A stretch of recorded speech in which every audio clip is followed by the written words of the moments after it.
નરનારાયણ દેવની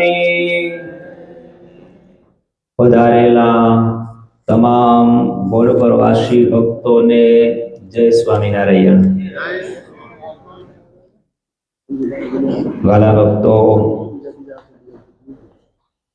આજે રાત્રિ સભાનો અંતિમ 5મો દિવસ, એકાદશી પત્રની કથા એનું શ્રવણ કરી રહ્યા છે। અક્ષર જીવન સ્વામી ભગવાને સુખી કર્યા, મોટે ભાગે જાણવા છતાંય અજાણ રહી અને જીવનમાં આવેલી જે અસાવધાની, ખાવામાં, પીવામાં, વસ્ત્ર પહેરવામાં, વ્યવહાર કરવામાં અસાવધાનપણું, ગાફલાઈપણું ટાળવા માટે સ્વામીએ આ પત્ર લખીને મને તમને આપ્યો છે। ને એ પત્ર દ્વારા આપણા જીવનમાં ક્યારેક અજ્ઞાનતાને કારણે આવેલી જે કુટેવો એને ટાળવાના પ્રયાસો પત્રના માધ્યમથી આપણે ઓળખીએ છીએ। બહુ જ માતૃભાવે અક્ષર જીવન સ્વામી આ પત્રમાં આપણને સુખી થવાના ઉપાયો બતાવી રહ્યા છે। ગઈકાલે આપણે બહુ અદ્ભુત કથા સાંભળી। સ્વામી કહે કે વ્યવહાર ઊંટના બેસણા જેવો છે, એ ક્યારે પણ સીધો રહે નહીં। વ્યવહારમાં લેતી દેતીમાં 5-25નો કદાચ ઘસારો આવે તો સહન કરજો, પણ ક્યારે ભક્તનો દ્રોહ ન થઈ જાય ને એની ભલામણ સ્વામીએ ગઈકાલે છેલ્લે કરી એ કથા સાંભળી। સ્વામી આજની કથામાં આગળ વાત કરે છે, સ્વામિનારાયણ હરે, સ્વામિનારાયણ હરે। અને મોટેરા હોય એને બીજાને ધર્મમાં વર્તાવવા, તેમાં ગામડામાં 3 વર્તમાનો સૌ પાળે છે, પણ ચોરીદારીમાં કેટલાક ગાફલને ફેર આવી જાય છે, તે સાવધાન રહેજો। અને ચોરીદારીમાં ફેર આવે તો ગમે તેવો મોટો હોય એને મંદિરમાં પેશવા દેવો નહીં। બહુ જ અઘરી વાત છે, સાંભળી લેવી ને સહેલી, અને જીવનમાં આચરણમાં લેવીને આ સ્વામીની કલમ બહુ અદ્ભુત છે। પ્રારંભના આજની કથાના શબ્દો બહુ કડક છે સ્વામીના। આગળ સંતો બધા કડક બહુ હતા, તમે બધાએ ઘણા મોટા સંતોને જોયા છે। મુરલી બાપાને જોયા છે ને, મુરલી સ્વામીને કેવા હતા? આ હાથમાં ડંકોળો રાખતા, પણ એ પણ જીવના રૂડા થવા માટે જ્યારે જરૂર પડતી ત્યારે પછાડતા, પણ એમાં કામ બધાએ સીધા થઈ જતા। એટલે સંતો બહુ જ કડક હતા, જરા પણ આડું હવળું ઢીલું પોચું ચલાવી ન લેતા। ખબર પડે કોઈ હરિભગતની કે આને ચોરી કરી છે અથવા વર્તમાન ભંગ થયો છે, દારૂ પીધો છે, તો એને કડક શબ્દોમાં કહી દેતા અને દંડ પણ આપતા, પ્રાયશ્ચિત કરાવતા, મંદિરમાં આવવા પણ ન દેતા। હવે ખાલી તમારે કલ્પના કરો ભક્તો, આજે સંતો જો આવું કડકપણું રાખવા જાય તો કોઈ મંદિરનું પગથિયું ચડે બાપા? હે? હા, એક તો માંડ આવતા હોય અને એમાં કે ભાઈ તારે મંદિરે આવું નથી। વાત આપણી ચાલુ છે ભક્તજનો, આજે જો સંતો આવું કડકાઈપણું રાખવા જાય ને ભક્તજનો તો બહુ અઘરું પડી જાય સંતોને, મંદિરોમાં સંખ્યા ઓછી થઈ જાય। આ તો સમયની વાત છે। આગળના સમયમાં લોકોમાં ધર્મ નિષ્ઠા ભક્તિ નિષ્ઠા બહુ જ હતી. ચોખ્ખાઈ કેટલી, જેને તેને અડતા નહીં. હો, ખબર છે ને તમને? જેને તેને અડતા નહીં. ગાડીમાં બેસીને ગયા હો તો ઘરે આવીને સ્નાન કરતા. આ તો તમને અનુભવ છે. પણ હવે ઘડતું ઘડતું ઘડતું કેટલું આવી ગયું. સ્નાન કરવાનું ગયું તો પછી સોનાનું પાણી અડાડીને છાંટ આવી હતી કે નહીં ગોળપરમાં? આમ બેનો લઈને આમ અડાડે નાકે, સોનામાં આમ કરે, હા, એટલે પવિત્ર વખાય. પેલું સ્નાન ગયું, પછી છાંટ આવી, હવે છાંટે ગઈ, કારણ શુદ્ધ. હવે અપવિત્ર થવાતું જ નથી, કાયમ પવિત્ર. એટલે બધું ગયું. પેલા ડોહામાં, આગલા માણસોમાં આ શુદ્ધાઈ હતી. ધર્મ નિષ્ઠા પ્રધાન હતી, જેને તેને અડતા નહીં. અને એ માયનું હવે કઈ રહ્યું નથી. એટલે બહુ સંતો પાસે વઢીને કોઈ કહેતા નથી, કારણ કે માણસ હવે આજના બહુ છે ને કાચના વાસણ જેવા થઈ ગયા. આજે સંતોને અને ભગવાને ગરજ છે, બાકી કોઈને મંદિરે આવવાની ગરજ છે નહીં. બસ વધારે કહેવા જોઈએ તો ભાઈ પગથિયું મૂકી દે. એટલે પ્રસંગ આ એકાદશી પત્રનો આપણે એમાં આવીએ પાછા તો માણસો બહુ સાવધાન હતા. તમે જો ખુદ અક્ષરજીવન સ્વામીનો પ્રસંગ તમે જુઓ, સ્વામી કેવી વાત લખી. 3 વર્તમાન તો પડાય છે, 3 વર્તમાન, પણ ચોરીદારીમાં ઘણાને ફેર રહી જાય છે, ગાફલને. અને આવી રીતે વર્તમાન ભંગ થાય એમને ક્યારે મંદિરમાં બેસવા દેવું નહીં. આવું સ્વામી લખે છે. અને કેવા કડક સંતો હતા. જો વર્તમાનમાં ચીવટ વાળા રખાવતા. તમે કુંભારિયા ગામનો પ્રસંગ સાંભળ્યો હશે, મિસ્ત્રી જયરામ ગાંગજીભાઈ નો. તો કેવો પ્રસંગ હતો. એ ભક્તજનો આપણા જે રાજા કચ્છના એના સલાહકાર હતા, મંત્રી હતા. રાજ કચેરીમાં એનું સ્થાન પડતું. એટલા મોટા જયરામભાઈ મિસ્ત્રી કુંભારિયાના બહુ ચુસ્ત સત્સંગી હતા. અક્ષરજીવન સ્વામીના કૃપાપાત્ર શિષ્ય.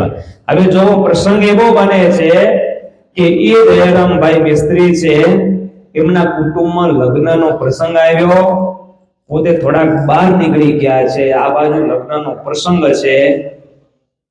એટલે રાજાને ખબર પડી કે આપણો મોટો સલાહકાર માણસ છે, એમને કુટુંબમાં લગ્ન છે, એટલે એમને નાચવા વાળી બાઈઓને મોકલી, નૃત્યિકાઓને. અને એ આવ્યું, ખેલ થયો લગ્ન પ્રસંગમાં. આપણી ભાષામાં કહીએ તો ભવૈયા બોલાવ્યા, ભવૈયા નાચવા માટે. અને ભક્તજનોનું બધું થયું લગ્નમાં. અને આ વાતની અક્ષરજીવન સ્વામીને ખબર પડી ને. સ્વામી કે આ ઠીક નથી થતું. તરત ગાડામાં બેસી ભુજથી અંજાર આવ્યા. અંજારથી ગયા કુંભારિયા. કુંભારિયા મંદિરમાં સ્વામી પગથિયે બેઠા. સેવકને કીધું કે જાઓ, જયરામ મિસ્ત્રીને કીધું ગુરુ આવ્યા છે ને બોલાવે છે. અને એવા ગુરુ ભગત હતા ને, એમને કઈ ખબર નથી હો આજ કઈ થયું છે. અને ગુરુ આવ્યા છે, બોલાવે છે એવું કીધું ને, દોડતા આવ્યા. અને સ્વામી પગથિયે બેઠા હતા. અને જેવા આવ્યા ને પગે લાગ્યા ને તો અક્ષરજીવન સ્વામી એક ધોલ માર્યો. એક ધોલ મારી અને અક્ષરજીવન સ્વામી કે ભવૈયા નચાવવા માટે, આ ભાઈઓને નચાવવા માટે કંઠી પહેરાવી, મેં તને પૂજા આપી છે. અક્ષરજીવન સ્વામી કે મારી કંઠી અને મારી પૂજા આપ.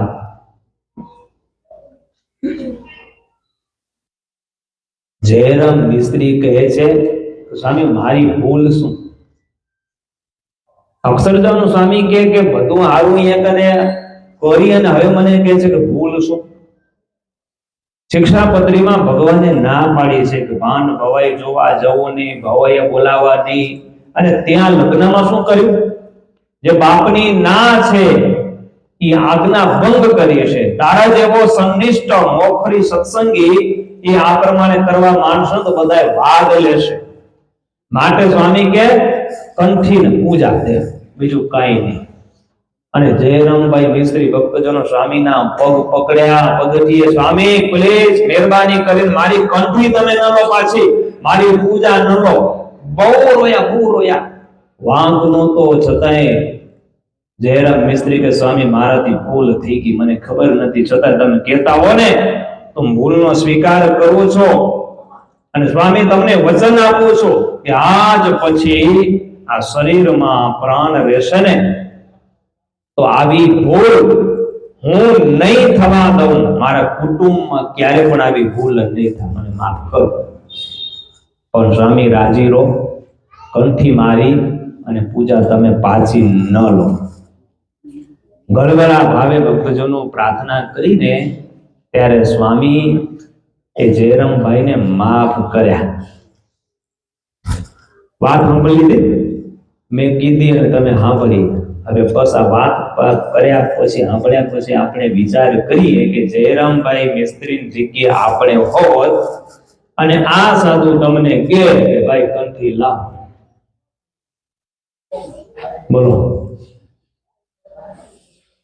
સ્વામી લો આ કંઠી, વાત જ જોતા હતા ક્યારે લો. અને પૂજા લઈ નથી આવ્યો, સવારે આવી તો પૂજા પણ લઈ આવી, કરવી ઓછી. ગરજ આટલી છે આજના મનુષ્યમાં, હો કોઈ કિનાર ખપે છે ખાલી, મંદિરે નો આવતો, આમ કરવું હતો ભલે સ્વામી કાંઈ વાંધો નહીં, મોકલાશ રહેશે મંદિરમાં, લો તઈ ફિટ કરી લે. હવે ખાલી નામના છે સત્સંગી કહેવાય પૂરતા, બાકી હકીકતમાં જે નિયમો છે એ રહ્યા નથી. અક્ષરજીવન સ્વામી એટલે વાત કરે છે કે જેને કેનાર છે, જેને ટોકનાર છે ને એના બહુ જ મોટા ભાગ્ય જાણવા. જેને કોઈ કેનાર નથી ને એનું તમે જીવન જોજો, બધા લક્ષણો એને જીવનમાં હશે.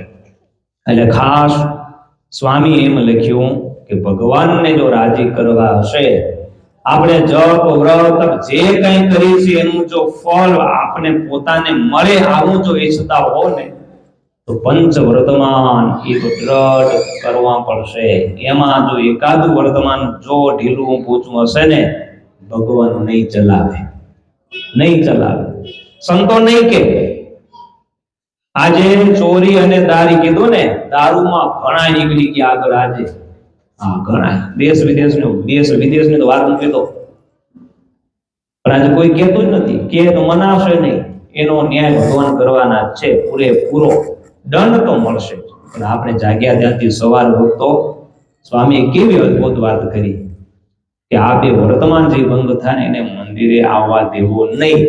અને કીધું એમ સમયની વાત છે, એવા કડકાઈ જો અત્યારે રાખો સંતો જાય તો સત્સંગ ચાંખો પડી જાય. એટલે કોઈ બોલતા નથી, પણ સમજીને જીવવું એ જ ડાયા પુરુષનું લક્ષણ છે. પછી સ્વામી લખ્યું સંજોગો વસાત, ખરા ખપવાળો હરિભક્તો હોય ને એનાથી ભૂલ થઈ ગઈ હોય ને તો સ્વામી કે એની બહુ ફજેતી કરવી નહીં. અને આપણો પેલા નંબરનો આ ધંધો છે કે નહીં? સમજણ પડી આનામાં કાંઈ?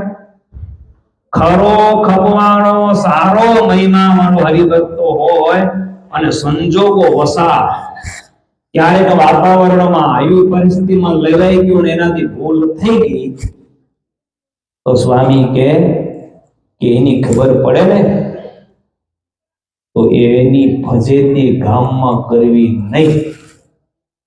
અઘરી છે ને આજની વાત. આજે તો માણસનો પેલા નંબરનો ધંધો છે. આજુ કહો કહેવાય ને, ચાર માણસને જ્યાં સુધી વાત ન થાય ત્યાં સુધી ખીચડી પણ પચે. હા જે હકીકત બની હોય એ કદાચ તમે બીજા કાને કદાચ કહો ને તો એમાં કઈ વાંધો નથી, પણ આપણે શું કરીએ છીએ, જે વાત છે એને થોડીક સાઈડ કરી આપણો મસાલો એડ કરી અને પછી વાતને શેર કરી, એટલે માણસને પછી આપઘાત કરવા સિવાય બીજું કાંઈ ઓપ્શન છે જ નહીં. આ માણસનો ધંધો છે, ચાડી ચુગલી. બસ હું કેવો છું એ નહીં, ફલાણા ભાઈ આમ કરી ખબર પડી એમ કરીને વાતને જવા દે. કાલ સ્વામી વાત કરી હતી ને, જાણ્યા પીછાયા વિના આમ કરેલા સાધુ તેમ કરેલા ને કોક બોલે ઢોલ વગાડે એના ભેગો બસ પોતે વાતો થઈ જાય અને ખબર નથી પરિણામ શું આવવાનું છે. હકીકત જાણ્યા વિના ક્યારે બોલવું નહીં. આ મિથ્યાપવાદ છે. શિક્ષાપત્રીમાં ભગવાને ના પાડી છે 19મા શ્લોકમાં. મિથ્યાપવાદ કસ્મિશ્ચિત અપી સ્વાર્થસ્ય સિદ્ધયે નારોપ્યો નાપ શબ્દાસ્ત્ર વાસણીઓ ન કદાચન. મહારાજ ના પાડી મિથ્યાપવાદ મોટામાં મોટું પાપ છે, કર્યું નથી. અને મિથ્યાપવાદ અપવાદ આપણે લગાવ્યો કે ફલાણા ભાઈ આમ કર્યું, ફલાણા સ્વામી આમ કર્યું, પણ જ્યારે એને ખબર પડે નથી કર્યું ને આ મારું આમ કર્યું, જ્યારે આંતરડી દુખાય છે, દુભાય છે ને જે નેત્રમાંથી પાણી આવી જાય છે ને, ભાષ્યની અંદર એવું લખ્યું કે જ્યારે પૃથ્વી ઉપર અશ્રુ બિંદુ પડે આંખમાંથી અને એ પાણીથી જેટલા રજકણો ભીંજાય એટલા વર્ષ નરક ભોગવવું પડે છે અને છુટકારો થતો જ નથી. એટલે ડાયા આપણે થાવું. કોઈની વાત મહારાજ ના પડે ને, ગૃહ્ય વાર્તા તું કશી આપી પ્રકાશૈવ નૈવ પુત્રચિત. કોઈની ગુપ્ત વાર્તા ક્યારે કોઈની આગળ પ્રકાશિત કરવી જ નહીં. મને ખબર છે તો હું રાખી દઉં મારી પાસે. કોણ જાણે કાલે મારો દિવસ આવવાનો છે અને મારી વાત કોઈ પ્રકાશિત કરશે તો મને કેવું લાગશે. એટલે કોઈને સારી વાત શેર કરવાની, મોડી વાત ક્યારે શેર કરવી નહીં. એ મોટા મોટું આ પુણ્ય છે. એટલે સ્વામી લખ્યું ખરા ખપવાળો મનુષ્ય હોય ને એમની વાત ક્યારે પ્રકાશિત કરવી નહીં, તો ભગવાન બહુ રાજી થશે. અને પ્રાયશ્ચિત કરી દઉં. સ્વામી લખ્યું ભૂલ થઈ ગયું હોય તો ફજેત ન કરવો, એકાંતમાં બેસાડી સમજાવો અને ધર્મમાં પાછો વાળવો. આ નથી કરતા આપણે. કામ કરી દે, આપણે અધૂરું કરી દે. ખાલી વાતને શેર કરવાની વોટ્સએપ દ્વારા, ફલાણા ભાઈ આમ કર્યું, આમ કર્યું, આમ કર્યું. પણ આ પત્ર વાંચો તો તમને એક હાથમાં મુદ્દો મળે. સ્વામી કે ભૂલ થઈ ગઈ, મનુષ્ય છે, ભૂલને પાત્ર થઈ ગઈ, કરવી નહોતી, વાતાવરણ સંજોગોમાં આવી ગયો, થઈ ગઈ. તો સ્વામી કે આશ્વાસન થયું. સારો માણસ હોય ને એને એકાંતમાં બોલાવીને કેવું ભાઈ આ સારું નથી, થઈ ગઈ ભૂલ, હવે પાછા વળી જાઓ. તો હારો વ્યક્તિ વળી જાય.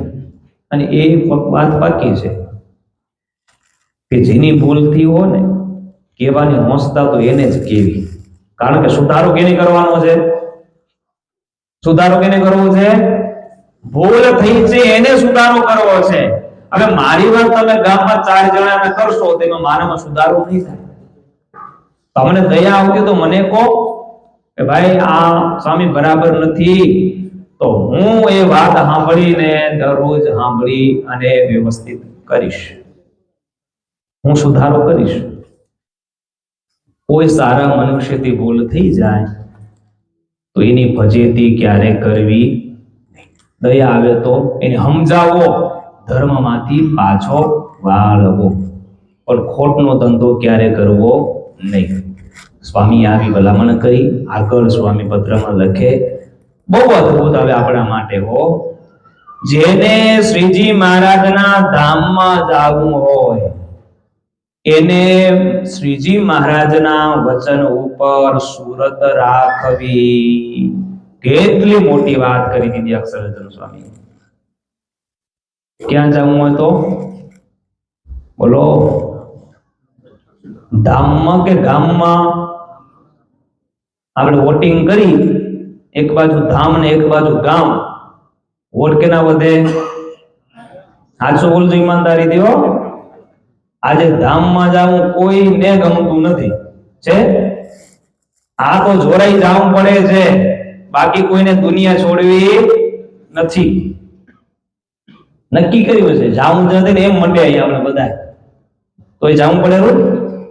વિચાર કરો, મરી ગયા પછી લઈ જવું હોય ગામની ભાગોળો તે બાંધવો પડે, ખબર કે નથી બાંધવો પડતો? તો વિચાર તો કરો. આગળથી જોયું હોય આપણે મોગી કેટલા ને આવી તોય રાંટ મને ખબર જ છે ઉભો નથી થવાનો, તો યાર દોરી બાંધવી પડે.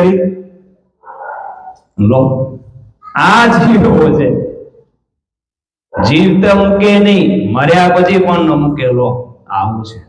શ્રીજી મહારાજના ધામમાં જેને જમવું હોય ને, અક્ષરજીવન સ્વામી લખે કે મહારાજના વચન એટલે આજ્ઞા ઉપર હંમેશા સુરત રાખવી, તકેદારી.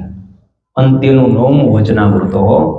સ્વામિનારાયણ ભગવાન કહે કે કેવી સુરત રાખવી આજ્ઞામાં, ઉપાસનામાં. મહારાજે 2 દ્રષ્ટાંત આપ્યા, કે પનિહારી બહેનનું, બાઈનું દ્રષ્ટાંત આપ્યું, ઘોડેસવારનું દ્રષ્ટાંત આપ્યું. સ્વામિનારાયણ ભગવાન કે પનિહારી જે બાઈ હોય ને, અત્યારે તો ઈ દ્રશ્ય આપણે દેખાતું નથી. આ જૂના જમાનાની વાત છે. ગામની ભાગોળે પાણી ભરવા બહેનોને જાવું પડતું, બરાબર ને? એ પછી કુવાએ પાણી ભરવા જાય, પછી જ્યારે ઘોડો જ્યારે કુવામાં સિંચે ને, ત્યારે પનિયારીની નજર 2 જગ્યાએ, ખબર ને? એક પગમાં હોય અને એક નજર કુવામાં હોય. ઓલો અંદર જે ઘડો ગયો એ હવળો પડે કે ઊંધો પડે? જો ઊંધો તો પાણી ન આવે પાછો.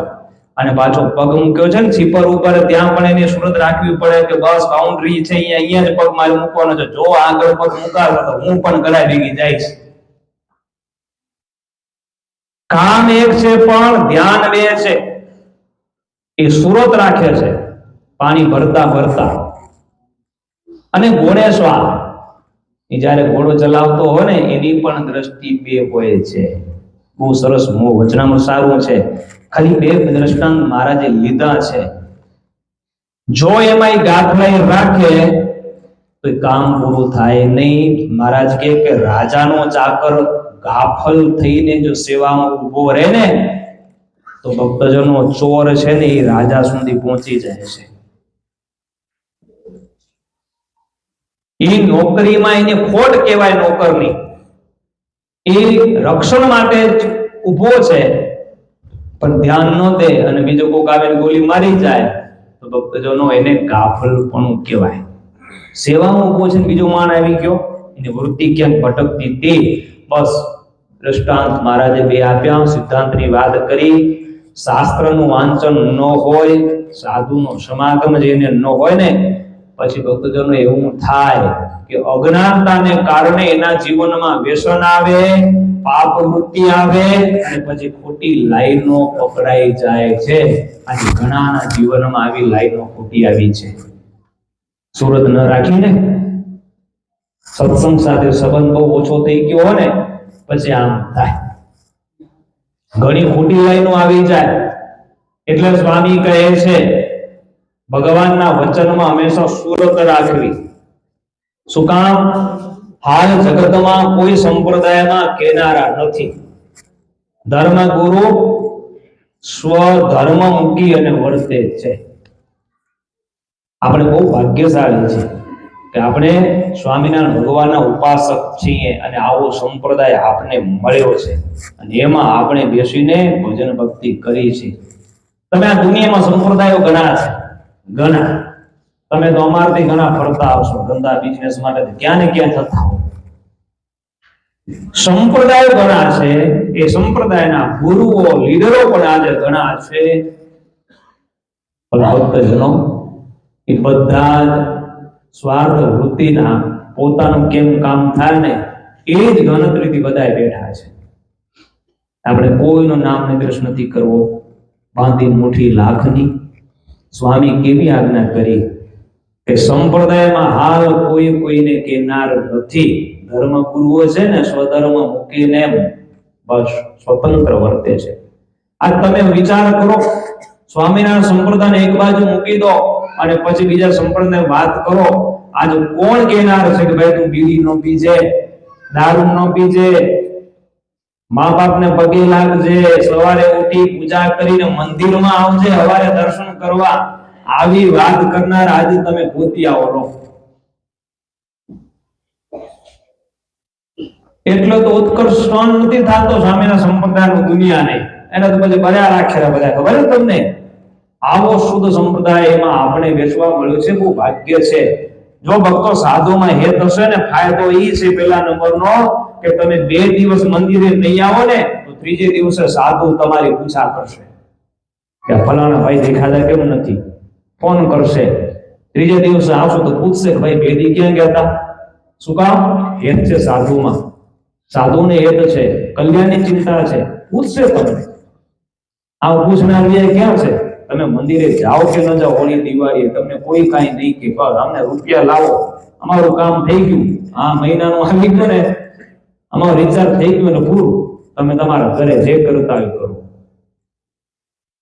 પણ આપણે આ મહત્તા સમજાણી નથી ને, એટલે આપણા જીવનમાં બધા જ દૂષણો આવે છે. સત્સંગથી દૂર હટ્યા આપણા જીવનમાં કુટેવો આવશે, વ્યસનો આવશે, બધું જ આવશે. એટલે અક્ષરજીવન સ્વામી લખ્યું કે જેને કલ્યાણની ઈચ્છા હોય, છેલ્લો જન્મ કરવો હોય, ભગવાનના ધામમાં જવું હોય ને, એમને શ્રીજી મહારાજની આજ્ઞામાં વર્તવું પડશે, પડશે ને પડશે, તો જ ધામમાં જવાશે. ખાલી વાતો કરવાથી નહીં જ થાય. વાતો કરવાથી થાય? લાડવા અહીંયા કર્યા રાખીએ આપણે તો પેટ ભરાય, થોડું પાણી આવે. એના કરતા કચિકાને યાદ કરી તો કચિકા, હા, બેનોને બહુ પ્રિય. સ્કૂલમાં જતા રીત ખણી જતા, હા, ઘણાને પાણી આવી ગયું, નામ લઈ વસ્તુ છે પણ પેટ ભરાશે નહીં. ધામમાં જવું છે, અંધકારે મરીને ધામમાં જવું છે, પણ સ્વામી કે ખાલી બોલવાથી ધામમાં પહોંચાશે નહીં. લંડન જવા માટે ભક્તજનો પેપર ફિલ કરવું પડે, એમ્બેસીમાં જવું પડે, પાસપોર્ટ મૂકવું પડે ને થપ્પો મારવો પડે. એનો સિક્કો જો લાગી જાય ને ભક્તો, તો જ લંડન એરપોર્ટમાં આપણે એન્ટ્રી ઉતરવાની મળે. ઘણાય જાય ને અમને ખબર છે, લંડન એમ કે હિથ્રો એરપોર્ટમાં ઉતરીએ જાય, પણ ત્યાંથી આગળ જવાનો સિક્કો મળતો નથી ને ઘણા પાછા એરપોર્ટમાંથી આવ્યા છે. શું કામ? પેપરમાં થોડું અધૂરું છે, અમુક સિક્કા નથી મરાણા ને, પહોંચી ગયા દરવાજે, ત્યાંથી પાછા ગવર્મેન્ટે કાઢ્યા આવ્યા. લો આપણા છોકરાઓ ખાલી વાતો કરવાથી નહીં જ થાય કામ, એ ખાવું પડે પોતાને. કહેવાય ને આપ મર્યા સિવાય સ્વર્ગે જવાતું નથી. એટલે સ્વામી કે મહેનત તો કરવી જ પડશે ધામમાં જવા માટે. લો તમને ખબર છે ને, જેલમાં ધામ હોય ને તો મહેનત કરવી પડે કે ન કરવી પડે? તો વિચાર તો કરો, જેલમાં નથી જવાતું આમ તો, એના માટે કઈક કરવું પડે, કઈક ગુનો કરવો પડે, તો તમને જેલમાં તમને જગ્યા દે. તો આ તો ભગવાનનું ધામ છે, એ ભગવાનના ધામમાં જવા માટે ભક્તો આ લોકમાં નથી પહોંચાતું. એક દેશ બીજા દેશમાં જવાનું તોય તો ભગવાનના ધામમાં જવાની વાત છે. મહેનત કરવી પડે છે, બધું જ લેવું પડે છે, વિઝા ને બધું જ, તો એક દેશમાંથી બીજા દેશમાં જવાય છે. અરે જમપુરીમાં પણ નથી જવાતું, એના માટે કાળું ધોળું કરવું પડે, તો ભક્તો જમપુરીમાં એન્ટ્રી મળે છે. તો આ તો ભગવાનના ધામમાં જવાની વાત છે. બધી જગ્યાએ મહેનત તો કરવી જ પડશે. એટલે સ્વામી લખ્યું કે જેને ધામમાં જવું હોય, શ્રીજી મહારાજની આજ્ઞા પાળવી પડશે, પડશે ને પડશે. તો હવે ભગવાનના ધામમાં કોણ જાય? નિષ્કુળાનંદ સ્વામી યમદંડમાં લખ્યો, ભગવાનના ધામમાં એ જ જાય. કોણ?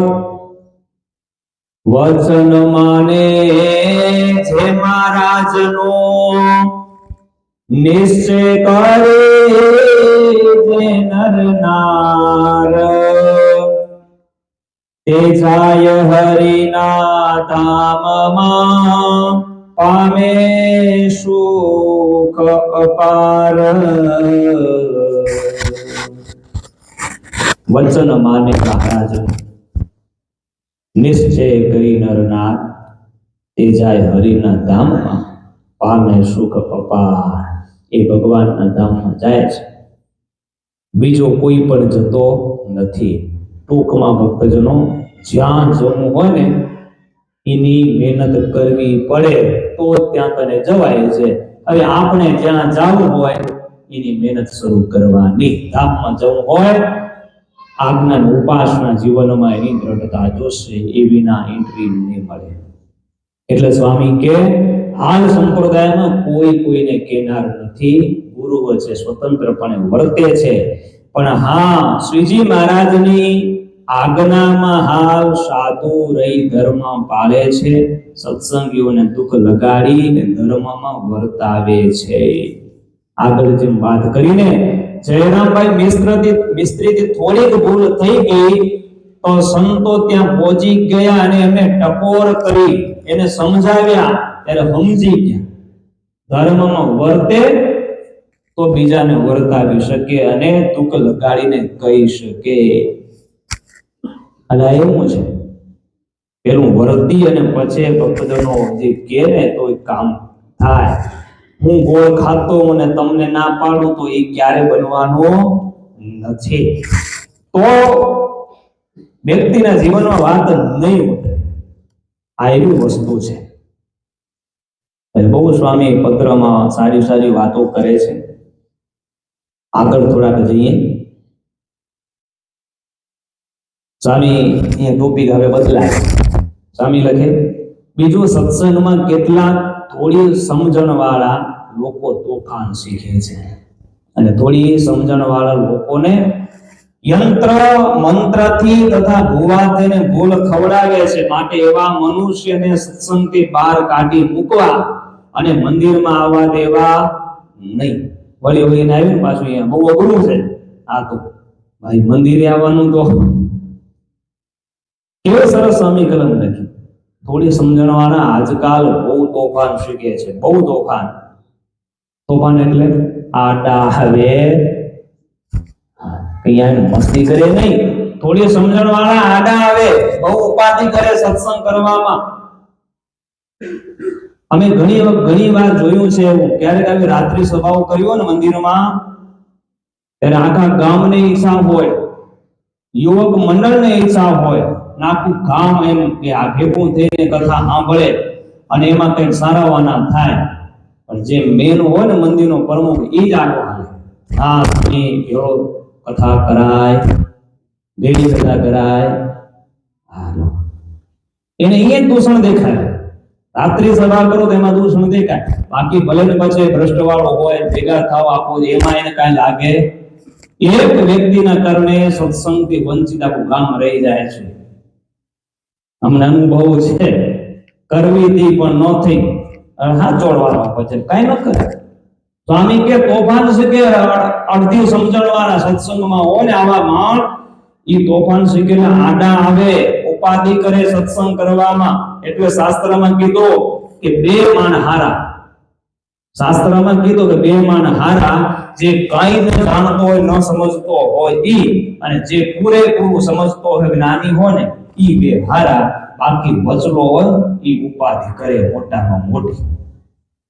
એટલે સંસ્કૃતમાં એના માટે એક સુભાષિતાની લખાઈ ગઈ, પૂર્ણ કુંભો ન કરોતિ શબ્દમ અર્ધો ઘટો ઘોષમુપૈતિનો ન વિદ્વાન કુલિનો ન કરોતિ ગર્વમ જલપંદિ મોઢા ખલુ પાંડિદેન. સુભાષિતાની બહુ સરસ તને અર્થ સમજાઈ ગયો છે. પૂર્ણ કુંભો ન કરોતિ શબ્દમ. તમને ખબર હે, આખો પાણીનો ભરેલો ઘડો હોય ને એ અવાજ કરે.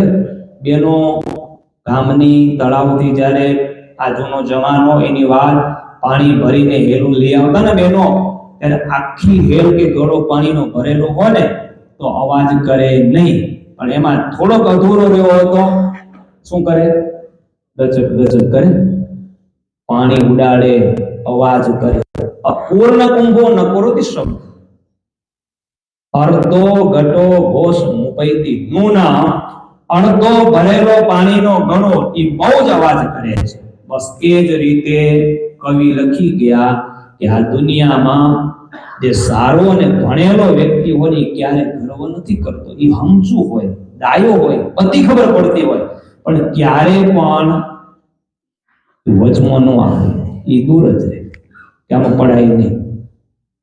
પણ જે અધકચરા જ્ઞાન વાળા હોય ને એ વધારે બોલ કરે, પાંડિત્ય બતાવે કે હું કઈક ભણેલો છું. એટલે આ કલમનો સાર એ છે કે સાચા જ્ઞાનીની સાથે નમ્રતા આવે. સાચું જ્ઞાન હોય ને જે વ્યક્તિમાં, તો એ જ્ઞાનની સાથે નમ્રતા આવે.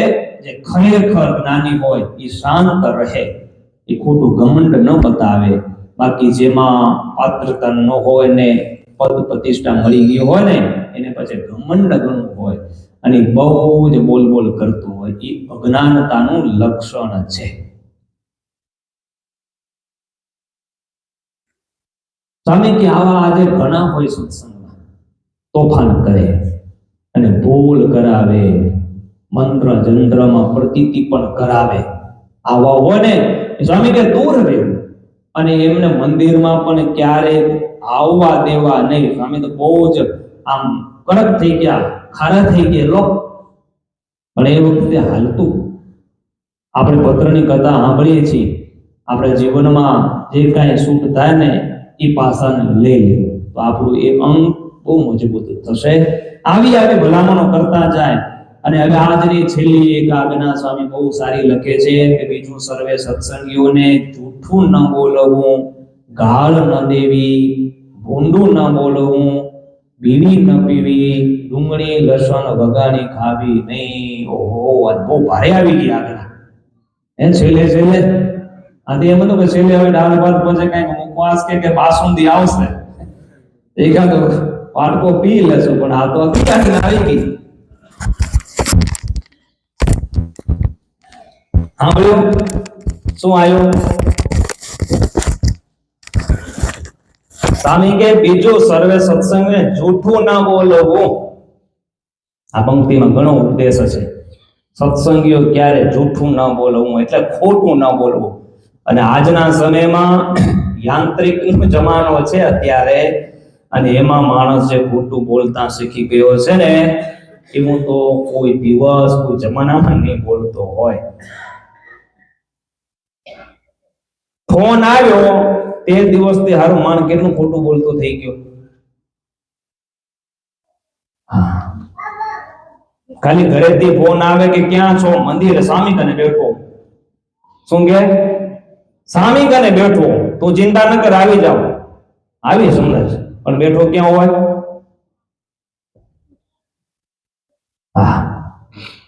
આપણે વાટ જોતા ફોન કરીએ, ભાઈ તમારી વાટ જોઈએ છે, આવો તો ખરા, ક્યાં છો? સ્વામી આ ગેટના દરવાજે આવ્યો, બેઠું ઓંડીમાં હોય.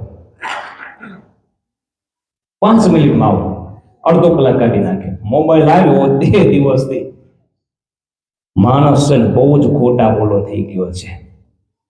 જૂઠું ક્યારે સ્વામી કે બોલવું નહીં. તમે વાસુદેવ મહાત્માનો પ્રસંગ સાંભળ્યો હશે. ઉપરીચર વસુ રાજાનો ભક્તજનો, ખાલી ઋષિ મુનિઓ એને એટલું પૂછ્યું, ઋષિ મુનિઓ અને ઇન્દ્ર મહારાજ એમની સાથે થોડો એક અણબનાવ થયો યજ્ઞ બાબતે. ઋષિઓનો મત યજ્ઞ છે, અહિંસામાં યજ્ઞ થાય, અને ઇન્દ્ર એમ કીધું કે પશુ મારીને યજ્ઞ થાય. પણ નિર્ણય ન આવ્યો.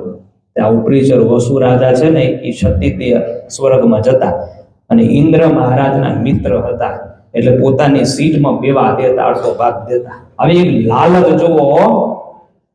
ઋષિએ પૂછ્યું કે આ ઉપરેચર વસુ બહુ પવિત્ર રાજા છે ને ઘણા યજ્ઞો કર્યા છે, ક્યારે ખોટું નહીં બોલે.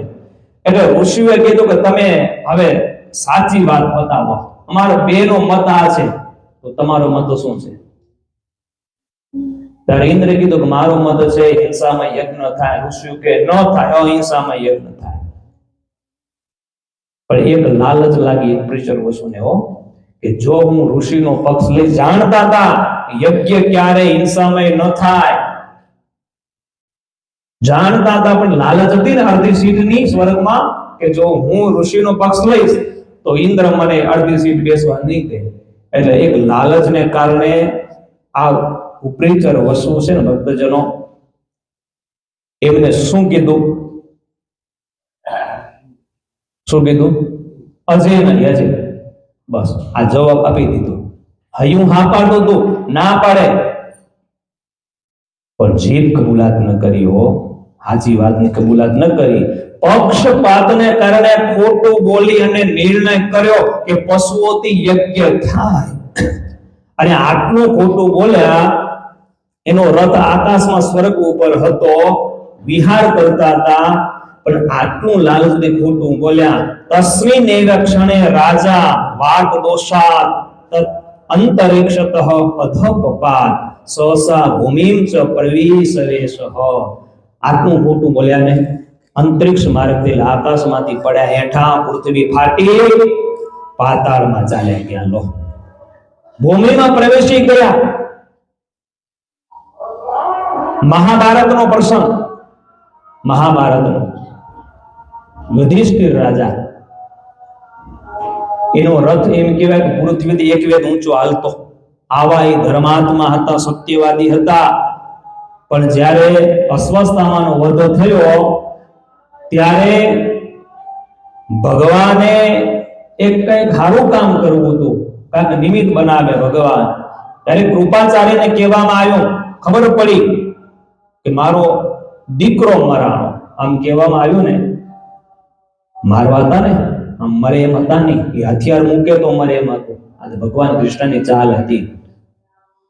ભીમ તો બહાર પાડવા લાગ્યો, અસ્વસ્થતામાં હતો, અસ્વસ્થતામાં હતો. પણ નરો વાહ, ભીમ બોલ્યો, અસ્વસ્થતામાં મર્યો. કૃપાચાર્યને વિશ્વાસ નો આવ્યો. ભીમ બોલે એમાં વિશ્વાસ નો આવ્યો એનો, પણ યુધિષ્ઠિર બોલે ને તો વિશ્વાસ આવે. અને ભક્તો એ વખતે ખાલી યુધિષ્ઠિર એટલું બોલે, જાણતા હતા કે અસ્વસ્થતામાં હતો નરો વાહ, અસ્વસ્થતા મરાનો. પણ હાથી કે માણસ એ નહીં. અશ્વત્થા નામનો હાથી હતો અને દીકરો પણ હતો. નરો વાહ, ખાલી આટલું જ ખોટું બોલ્યા, નરો વાહ.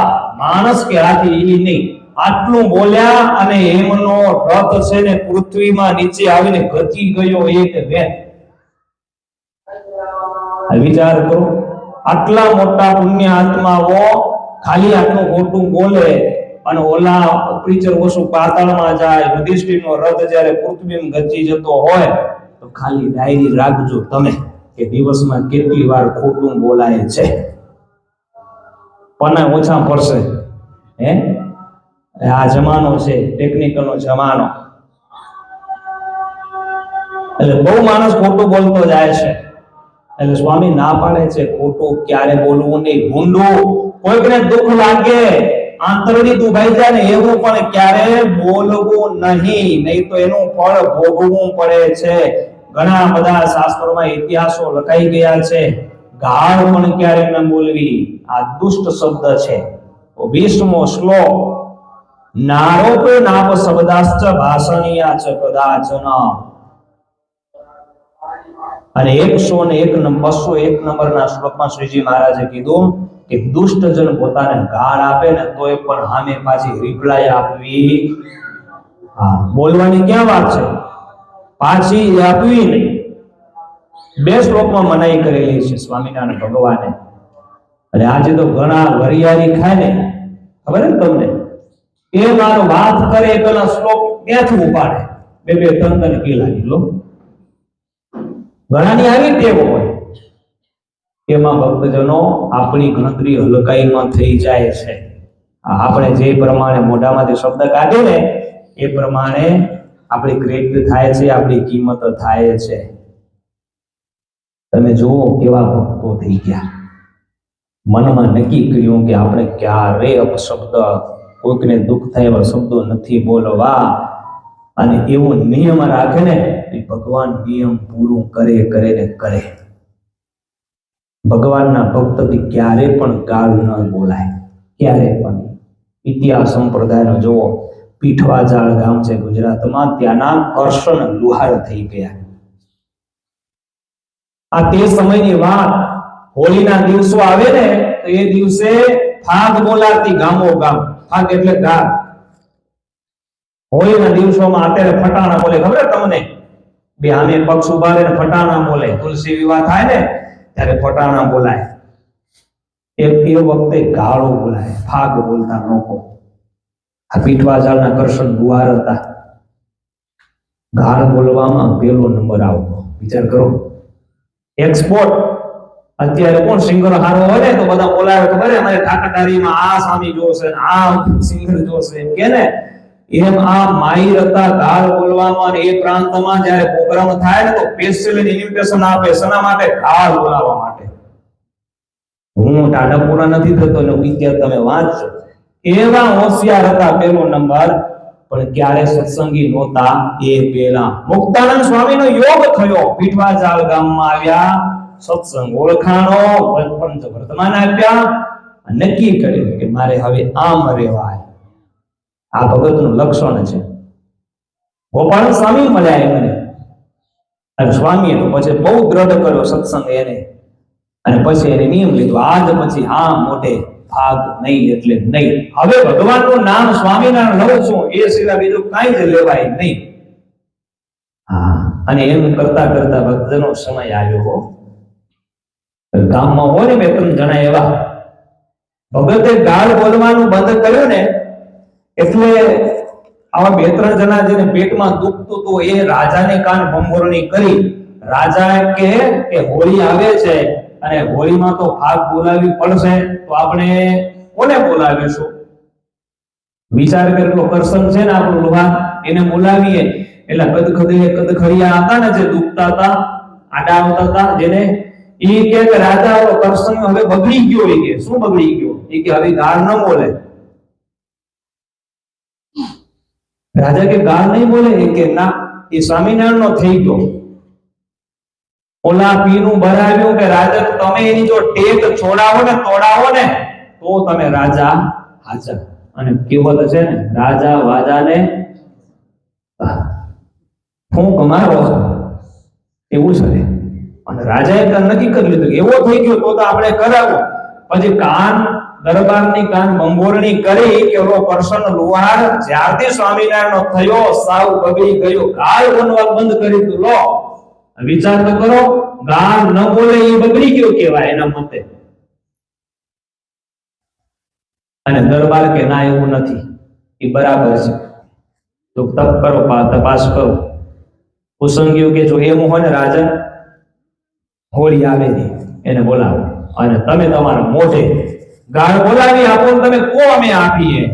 અને ભક્તજનો હોળી આવી, બોલાવ્યા. રાજાએ કીધું તારે ગાળ બોલવાની છે. કરશન લુહાર કે રાજન, સ્વામિનારાયણ ભગવાનનો હું આશ્રિત થયો, મારા ગુરુ ગોપાલન સ્વામી મને નિયમ આપ્યા છે ને, એટલે તે દિવસે મારાથી ગાળ બોલાય નહીં, અપશબ્દ પણ મારાથી ન બોલાય, હું ભગવાનનો ભક્ત છું. અને આમ બોલ્યો ને, દરબારનું લોહી ઉકળી ગયું. કરશન તો કોની આગળ બોલે? કેને ના પાડે છે? તો ગાળ નહીં બોલે તો જાણે છે કે એનું પરિણામ શું આવશે. દરબારે એટલું કીધું ને, કરશન લુહારે એટલું કીધું કે રાજન,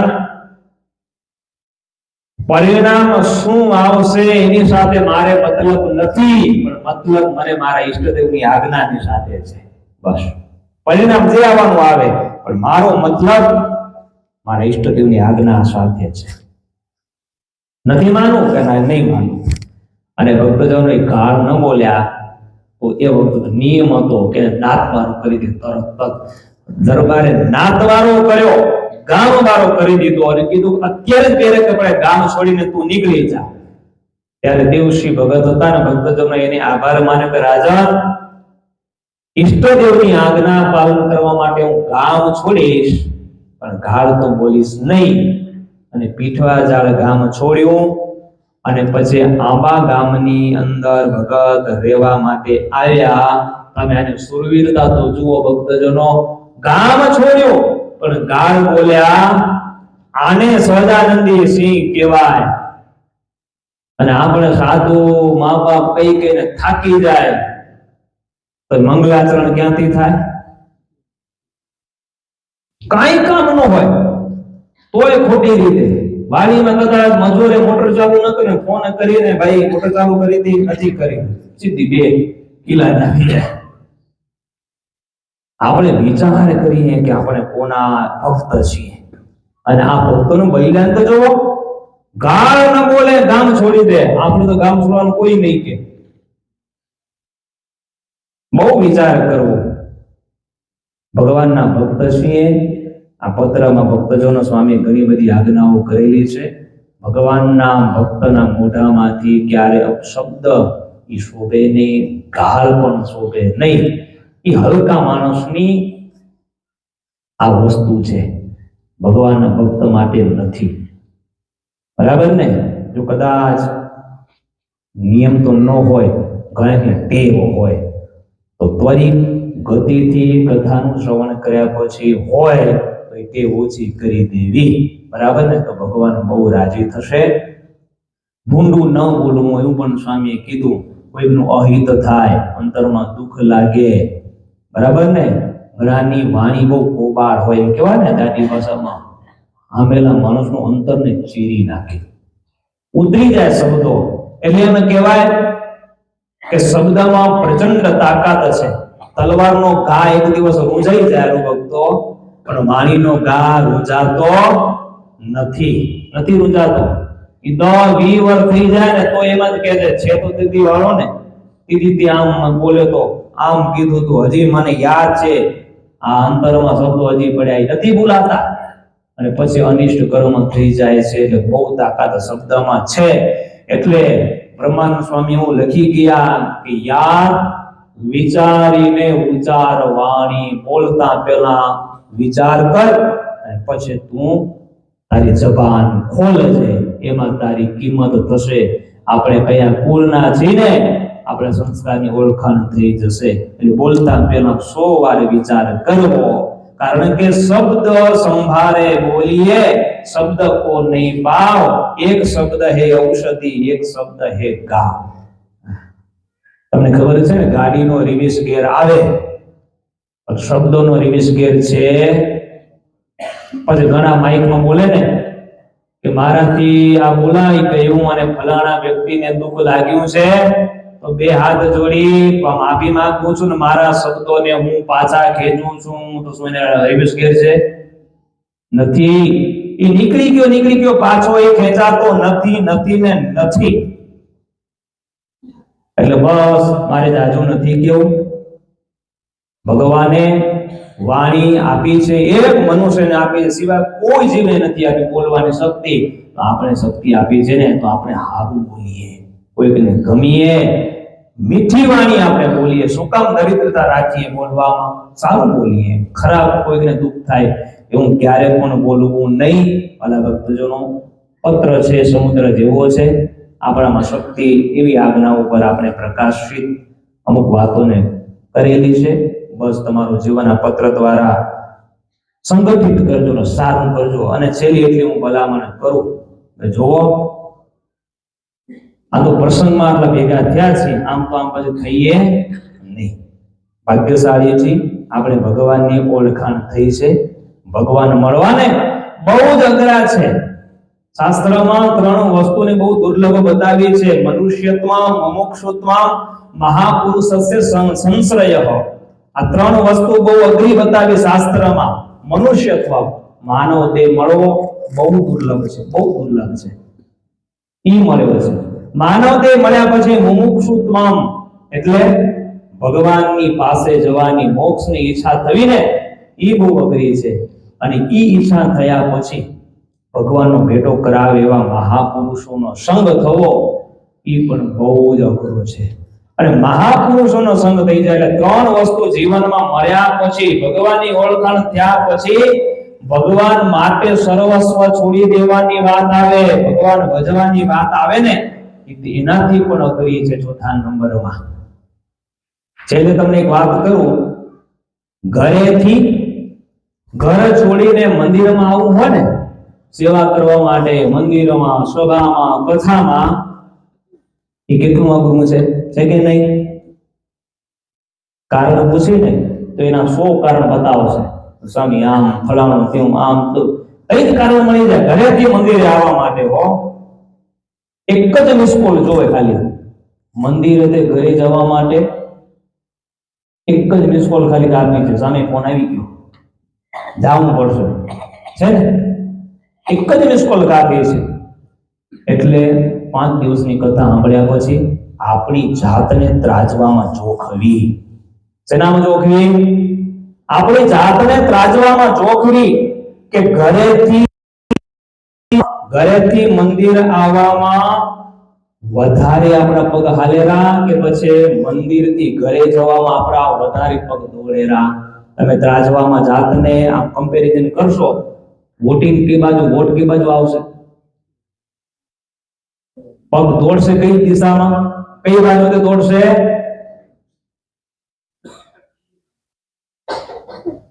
જે દિવસે મંદિરેથી ઘરે જવું અઘરું લાગે ને, તો સમજવું કે આપણે સત્સંગના માર્ગે અગ્રેસર થયા છીએ.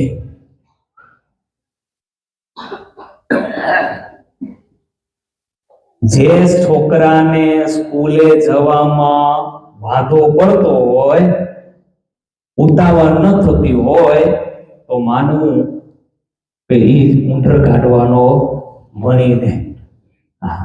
જે છોકરાને સ્કૂલે જવામાં ઉતાવળ ન હોય ને, તો સમજી લેવાનું કે ભલાઈ નહીં કરે. એ બાપ પસીનો કરી માં પેટે પાટા બાંધીને કાળી મજૂરીને ભણાવતો હોય ને, તો એ સફળ નહીં થાય. મા બાપની મહેનતને સફળ નહીં કરે. આ વાતને આપણે સમજીએ છીએ. આપણે ઉતાવળ થવી જોઈએ. હવે તમને છેલ્લે એટલું જ કહું કે સ્કૂલમાં 2 ઘંટ વાગે, સ્કૂલમાં 2 ઘંટ, એક સ્કૂલે જવાનો અને એક સ્કૂલ પૂરી થવાનો. હવે 2 માંથી કયો ઘંટ વાગે એ પસંદ આપણે વધારે? એ બોલો છોકરા, ભણવા કોણ જાવરા? હે 2 ઘંટ છે, પસંદ કયો વધારે આવે? 5 વાગ્યાનો કેવો આમ સંભળાઈ જાય, પણ 8 વાગ્યાનો ઘંટ વાગે ને, એના બાપને જોરાઈ નાખવો પડે સ્કૂટી ઉપર, સ્કૂલ બસાવે એનામાં, અને કેટલું કામ ગજાવે એટલું તો રાડવું પાડે. એની માં સાંભળે જ નહીં, બાપુ પગે ઘરે નાખી દે. પેલો બેલ વાગે ને તો જાવું બહુ અઘરું પડે, પણ બીજો બેલ વાગે ને, એવી દોટ મૂકે, એવી સ્પીડ વધી જાય ને પગમાં, કાંઈ ખબર ન પડે. બસ ભક્તજનો, સ્કૂલની જગ્યાએ મંદિર છે, સ્કૂલની જગ્યાએ મંદિર છે, 2 ઘંટ છે. હવે આપણી પસંદગી કેમાં છે જોઈ લાવો કે પેલો વાગે છે એમાં પગ ઉતાવળા થાય છે મંદિરે આવવામાં, કે બીજો બેલ વાગે છે એ મંદિરેથી ઘરે જવામાં પગ વાગેરા. જે દિવસે ભક્તજનો પહેલા નંબરમાં ઘંટ વાગે અને મંદિરમાં આવવાની ઉતાવળ થાય, ત્યારે સમજી લેવાનું કે હવે આપણે સત્સંગમાં અગ્રેસર થયા છીએ, આગળ વધીએ છીએ. બાકી બીજા નંબરનું તો આખી દુનિયાને ઘંટ પસંદ છે, વાટ જ જોતા હોય, પણ આપણે એમ આયલા નથી. ભક્તજનો, બધાને ચિંતા છે આપણું મંદિરે આવવાનું બહુ ઓછું થઈ ગયું છે, તો છેલ્લે સંતો તમને એ જ ભલામણ કરે છે. બધાને ચિંતા છે.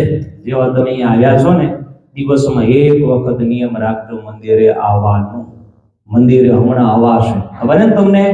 અમે વારાસર મંદિરમાં કથા કરતા હતા, એકાદશી પત્રની પ્રસાદ હતો ભાઈના મંદિરમાં. અમારી છેલ્લે દિવસની સભા હતી, અમે બધા આવતા હતા ને, તો અમારી સાથે ગાય પણ મંદિરમાં આવવા લાગી. હો, તો તમારા જેવા છોકરા લાકડી લઈને કાઢી નાખી. એને આવવા દીધી. પછી પ્રસંગ મેં સભામાં કીધું